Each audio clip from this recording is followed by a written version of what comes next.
história de Medusa. Há muito tempo, na época dos antigos deuses gregos e dos heróis famosos, havia um casal de deuses marinhos, Fóquis e Queto, que tiveram 3 belas filhas, Medusa, a mais velha, Steno e Euríale, a mais jovem. Como as 3 eram muito belas, Atena, a deusa da sabedoria, escolheu a primeira, Medusa, para ser uma sacerdotisa em seu templo. Para que assim o fosse, a jovem deveria ter uma beleza excepcional e ser ainda virgem, requisitos estes que Medusa preenchia.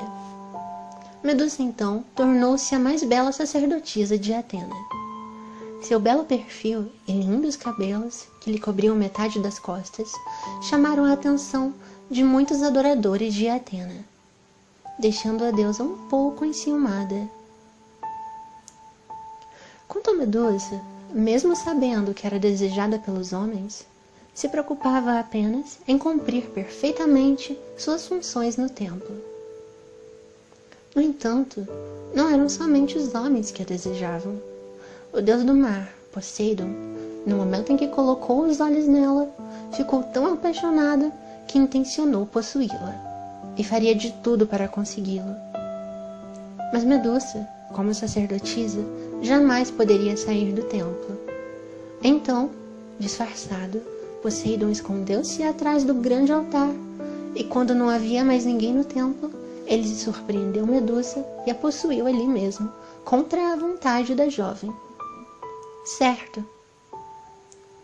Atena, quando soube que seu templo fora violado, descarregou toda a sua ira na inocente Medusa, é claro. Primeiro, transformou-a num ser mortal. Depois, escureceu sua pele e revestiu-a com escamas de réptil. Mas seus cabelos, porém, continuavam belos e sedosos. Então, a deusa os transformou em serpentes. Medusa se tornou um monstro horrível. Mesmo se desculpando e implorando para que Atena tivesse piedade dela, afinal ela estava grávida de um filho de Poseidon, não obteve a misericórdia da deusa. Por fim, Atena ainda determinou que todos os que olhassem para Medusa se transformariam em estátuas de pedra, imediatamente. E Medusa, após esse episódio, foi viver com suas irmãs em uma caverna, no extremo ocidente da Grécia.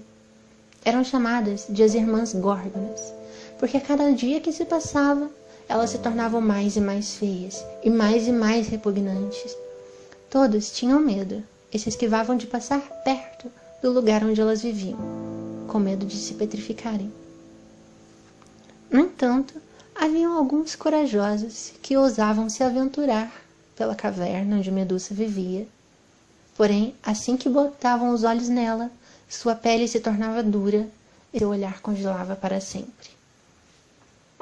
As 3 chamadas Irmãs Górgonas passaram a ser temidas e odiadas em toda a Grécia. Em um reino próximo dali, havia um rei tirano chamado Polídectes, que raptou uma jovem mulher chamada Danae, a mãe de um valente rapaz chamado Perseu. Ameaçando violentá-la, o rei exigiu que o jovem lhe trouxesse a cabeça de Medusa. Um desafio extremamente difícil.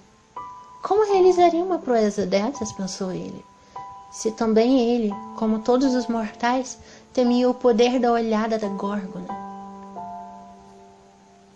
Assim, sensibilizada com a situação e querendo dar um fim àquele episódio, principalmente, que poderia até manchar a sua imagem, a deusa Atena ajudou Perseu, cedendo a ele um elmo de Hades, que lhe daria o dom da invisibilidade, as sandálias aladas de Hermes e um escudo e uma espada, tão brilhantes que refletiam as superfícies como um espelho. E assim, Perseu partiu para enfrentar as 3 irmãs Górgonas, mais o menino que Medusa esperava. O herói Perseu entrou na caverna enquanto as irmãs dormiam e, mirando o pescoço de Medusa pelo reflexo do escudo, separou imediatamente a cabeça do corpo e colocou-a no alforje, saindo da caverna imediatamente. Ao separar a cabeça de Medusa de seu corpo, 2 criaturas nasceram, o cavalo alado Pégaso e o gigante dourado Crisaor. No caminho de volta para casa, Perseu passou pela Etiópia e encontrou uma jovem bela donzela, chamada Andrômeda, em perigo. Ela estava sendo oferecida em sacrifício a um monstro marinho. O herói apaixonou-se por tamanha formosura e petrificou o monstro marinho usando a cabeça da falecida Medusa, salvando assim a princesa e todo o seu país. Ao voltar para sua ilha, Perseu petrificou o terrível rei Polídectes e salvou sua mãe. Em seguida, presenteou a deusa Atena com a cabeça decepada de Medusa. Atena pegou a face de Medusa e colocou-a em seu escudo, e assim permaneceu para sempre a partir daí, a serviço da deusa, como era no princípio de sua história.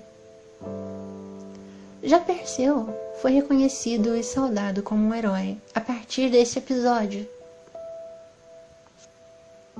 Poseidon, por sua vez, nunca foi questionado por Atena a respeito do ocorrido. E assim se encerra a grande história de um herói grego que salvou o mundo de um terrível monstro. Um terrível e desalmado monstro, cujo único intento era devastar a humanidade, tornando-o assim um inimigo dos deuses, que tanto se dedicaram aos humanos, mortais, que pouco podiam fazer frente àqueles monstros tão ameaçadores que os assombravam pelo seu aspecto horrível e diferente e suas habilidades peculiares. Contra eles se levantavam os destemidos heróis, que tinham como objetivo tornar aquele mundo um lugar mais justo, um lugar melhor, um lugar onde não haveria a ameaça de que esses monstros dominassem o seu mundo, ou mesmo transformassem os seus em outros monstros e assim se propagassem pela terra. Que idealismo selvagem, não? Me pergunto se ainda vivemos nesse tipo de mundo, onde aqueles que idealizam uma sociedade utópica elegem monstros por sua diferença e seu aspecto peculiar, desejando que eles e sua forma de viver e de ser não se propaguem pelo mundo conhecido, e já tão confortável para esses primeiros. Cabe aqui nossa reflexão. Bem, agradeço e até a próxima história.